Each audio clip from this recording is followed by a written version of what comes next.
Good evening everyone. हम लोगों ने मराठा टॉपिक स्टार्ट किया था, जिसको हम लोग अधीक्षक की नियुक्ति तक कंप्लीट कर लिया था। क्या हुआ था, बस आप महल से भाग देते हैं, फिर उसको जेनकिंस भगोड़ा घोषित करते हुए क्या करते हैं, जो मराठा राज्य रहते हैं उसमें ब्रिटिश नियंत्रण स्थापित करने की क्या करते हैं, घोषणा करते हैं। कब तक स्थापित रहेगा ये ब्रिटिश नियंत्रण?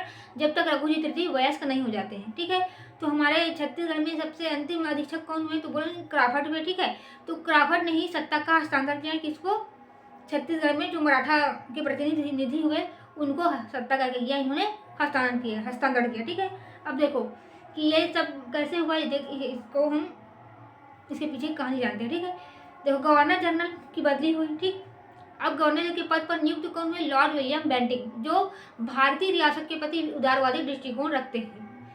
उदारवादी दृष्टिकोण रखते हैं क्या क्या इन्होंने 1829 को अंग्रेज और भोसले शासक जो रघुजी तृतीय है उनके मध्य होते हैं संधि। ठीक, इस संधि के तहत क्या होता है, जो मराठा शासक रहता है उनको निर्धारित शर्तों के साथ उनका शासन सौंप दिया जाता है।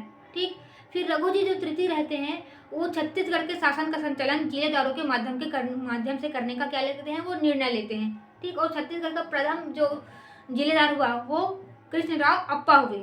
ठीक, तो इन्हीं को क्राफट द्वारा क्या किया गया, 9 जून 1830 को सत्ता का हस्तांतरण किया गया। किसको? कृष्णराव अप्पा जी को। ठीक, अब देखो जब रघुजी द्वितीय थे, ठीक है, रघुजी जो तृतीय थे उनके समय में दो ताहूदारी स्थापित किया गया था, दो ताहूदारी व्यवस्था को लागू किया गया था। ठीक है, तो पहला कौन है? पहला है सिरपुर, इसको 1843 में, लवन 1848 में। ठीक, क्या किया गया, जो ताहूदारी व्यवस्था है उसको लागू किया गया। फिर जो छत्तीसगढ़ में सती प्रथा अभी तक जो चली आ रही थी उस पर इन्होंने प्रतिबंध लगाया 1831 में। किसने? रघुजी तृतीय ने। ठीक, इस समय 1830 से 1854 तक जो छत्तीसगढ़ क्षेत्र था उसको जिलाहा कहा जाता था। ठीक है, और इस क्षेत्र में जो शासक करते थे उसको जिलेदार कहते थे। तो देखो इनका मुख्यालय कहाँ था, जो जिलेदार थे उनका मुख्यालय था रायपुर। नियुक्ति कौन करता था? रघुजी तृतीय। तो देखो छत्तीसगढ़ में कुल 8 सूबेदार हुए। कितने हुए? सूबेदार पढ़े हैं पिछले, तो सूबेदार ही निकल रहा है। कुल 8 जिलेदार हुए। कितने हुए? कुल 8 जिलेदार हुए।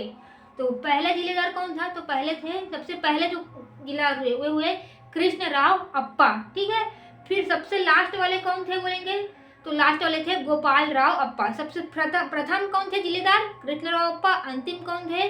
तो गोपाल राव अप्पा। गोपाल राव अप्पा के पहले कौन थे बोलेंगे, तो गोविंद राव अप्पा। ठीक है, गोविंद राव के पहले कौन थे बोलेंगे, तो सखाराम अप्पा। ठीक है, ये हुआ। अब देखो जो कृष्णराव है, कृष्णराव के बाद कौन बना, मतलब दूसरे नंबर के जो जिलेदार कौन बने बोलेंगे, तो अमृत राव अप्पा। ठीक है, कौन? अमृत राव अप्पा। उसके बाद अमृत राव अप्पा के बाद बने थे सदरुद्दीन। कौन बने थे? सदरुद्दीन बने। सदरुद्दीन के बाद दुर्गा प्रसाद के बाद इंदुक राव। कौन बने? इंदुक राव। इस प्रकार देखो पूरा 8वां क्रम हो गया। सबसे पहले कौन बने बोलेंगे, तो कृष्णराव अप्पा। देखो मैंने सबसे पहले फिर सबसे लास्ट याद करवाया है, फिर उसके बाद इसका ट्रिक देख लो आप कैसे बनेंगे। देखो कृष्णराव अप्पा क्या था, सबसे पहले जिलेदार बने। फिर सबसे लास्ट कौन बन रहे हैं? गोपाल राव अप्पा। ठीक है, गोपाल राव अप्पा के पहले कौन बने? गोविंद राव अप्पा। और गोविंद राव अप्पा के पहले कौन बने? सखाराम बापू। देखो कृष्ण राव अप्पा, कृष्ण को और क्या बुलाते हैं हम लोग? गोपाल। कृष्ण को गोपाल भी बुलाते हैं, गोपाल को गोविंद भी बुलाते हैं। और कृष्ण भगवान ही एक ऐसे हैं जिनके जीवन में सखा का बहुत ज्यादा महत्व था। ठीक है, सुदामा कौन थे? उनके फ्रेंड थे। ठीक है, तो कृष्ण भगवान ही एक ऐसे हैं जिनके जीवन में सखा का बहुत बड़ा महत्व, बहुत बड़ी भूमिका दिखती है। तो ऐसे आप याद रखना कि सबसे पहले कौन आए? कृष्णराव अप्पा। फिर सबसे लास्ट में कौन आए? गोपाल राव अप्पा। फिर गोपाल राव अप्पा के पहले कौन थे बोलेंगे, तो गोविंद राव अप्पा। और गोविंद राव अप्पा के पहले कौन थे? तो सखाराम अप्पा। ये याद रखना। उसके बाद याद रखना जो कृष्ण भगवान है उसकी वाणी कैसी है? अमृत। जब वो बोलते हैं तो मतलब जब कृष्ण भगवान बचपन में बोलते थे मैया मैं नहीं माखन खाओ, फिर उसके बाद को क्या करती थी मैया जो रहती थी वो क्या करती थी, हाँ कि मेरा बेटा बोल रहा है, इतने प्यार से बोलते थे, इतने अमृत भरी वाणी से बोलते थे कि मैया जो रहती है वो मान जाती है कि में जो कृष्ण है वो माखन नहीं खाया, इसलिए देखो कृष्णराव अप्पा पहले, फिर आए कौन सबसे लास्ट में गोपाल राव अप्पा, उसके बाद गोविंद राव, उसके पहले कौन है सखाराम बापू। ठीक है, अब देखो कृष्ण जो है, कृष्ण के जब बोलते हैं बचपन में तो उनके जो मुख से क्या अमृत अमृत रूपी वाणी निकलते हैं, तो याद रखना अमृत राव अप्पा। ठीक है, उसके बाद देखो इस तीन को याद रखना, सदरुद्दीन, दुर्गा प्रसाद और इंदुक राव। क्या सदरुद्दीन, दुर्गा प्रसाद, इंदुक राव, सदरुद्दीन, दुर्गा प्रसाद और इंदुक राव। ठीक, ये यहाँ तक हुआ। ठीक, अब देखते हैं इनके शासनकाल में कुछ विद्रोह भी हुआ। ठीक, तो पहला विद्रोह जो था वो था धमधा के गोड़ राजाओं का विद्रोह। ठीक है, धमधा के गोड़ जमींदारों का विद्रोह कौन से सन में हुआ बोलेंगे, ये हुआ था 1830 में। बरगढ़ के जमींदारों का विद्रोह 1833 में हुआ। तारापुर का विद्रोह 1842 से लेकर 1854 तक चला। कौन, तारापुर विद्रोह। मेरिया विद्रोह था वो 1842 से लेके 1863 तक चला। ठीक है, मेरिया विद्रोह 1842 से लेके 1863 तक चला था।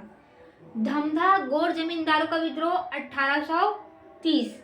ठीक, बरगढ़ जमींदारों का विद्रोह है वो 1833। बरगढ़ जमींदारों का जो विद्रोह है 1833। तारापुर का जो विद्रोह हुआ वो 1842 से 1854 तक चला।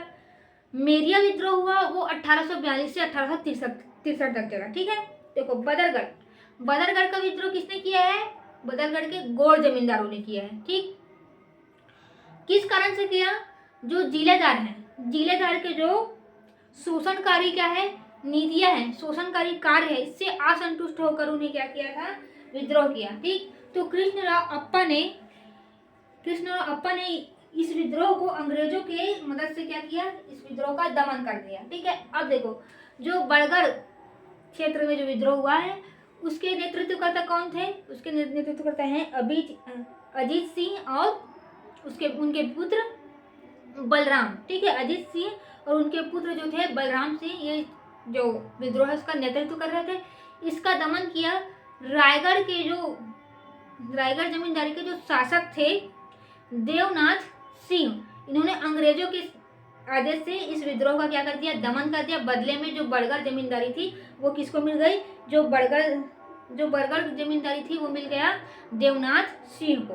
ठीक, तो ये दोनों का विद्रोह को क्या होगा, दमन। ठीक, अब 11 दिसंबर 1853 को जो रघुजी तृतीय है उनकी हो जाती है क्या, मृत्यु हो गई। अब क्या करते हैं, इनका कोई पुत्र नहीं रहता, और अगर ये बोलते हैं कि मैं किसी को गोद लूंगा तो जो डलहौजी, अब कौन बन गए हैं गवर्नर जनरल, डलहौजी। तो डलहौजी ने हड़प नीति के तहत क्या किया, नागपुर जो भोसले शासक था उस पर अपना स्थापित किया, और इसके तहत जो छत्तीसगढ़ था वो भी क्या हो गया, ब्रिटिश जो राज्य था उसमें शामिल हो गया। ठीक, तो आज क्या क्या देखे हम लोगों ने, आज देखा कि सबसे पहले देखो गवर्नर जनरल चेंज होते हैं कौन, विलियम बेंटिंग। तो विलियम बेंटिंग चेंज होकर क्या किया इन्होंने, जो भारतीय रियासत थे उसके प्रति इन्होंने उदारवादी नीति अपनाते हुए 17 दिसंबर 1829 को अंग्रेजों और रघुजी तृतीय के मध्य क्या होता है, संधि होता है। इस संधि के तहत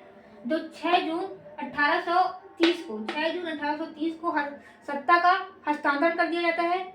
सत्ता का जब हस्तांतरण होता है उस समय अधीक्षक रहते हैं कौन, कराफट रहते हैं, और प्रथम जिलेदार कौन हुए, कृष्णराव अप्पा। इन्हीं के हाथों में सत्ता का हस्तांतरण किया जाता है। ठीक, जो रघुजी तृतीय थे उन्होंने क्या किया, जो छत्तीसगढ़ का शासन था उसको जिलेदार के माध्यम से संचालित करने का निर्णय लिया। इसीलिए कृष्णराव अप्पा जो है इस हस्तांतरण को जब हस्तांतरण होता है तो इसको रिसीव कौन करते हैं, कृष्णराव अप्पा। ठीक है, अब देखो वही जिलेदार के माध्यम से किया। ठीक, ताहूदारी में सिरपुर 1843 और लवर 1848। अब बताना कि जब सैंडिस थे तो सैंडिस ने भी 2 ताहूदारी बनवाई थी, तो आप कमेंट करके बताना कि वो 2 ताहूदारी कौन है। जब अधीक्षक कौन थे, जब अधीक्षक सैंडिस थे उस समय भी अधीक्षक ने 2 ताहूदारी बनवाई, तो उस ताहूदारी का जो नाम है सही था बताना। ठीक है, फिर देखो छत्तीसगढ़ में सती प्रथा चल रहा था, उसका अंत किया 1830 से 1854 को। जो छत्तीसगढ़ क्षेत्र है उसको जिला कहा जाता था, और जो इस यहाँ शासक कर रहे थे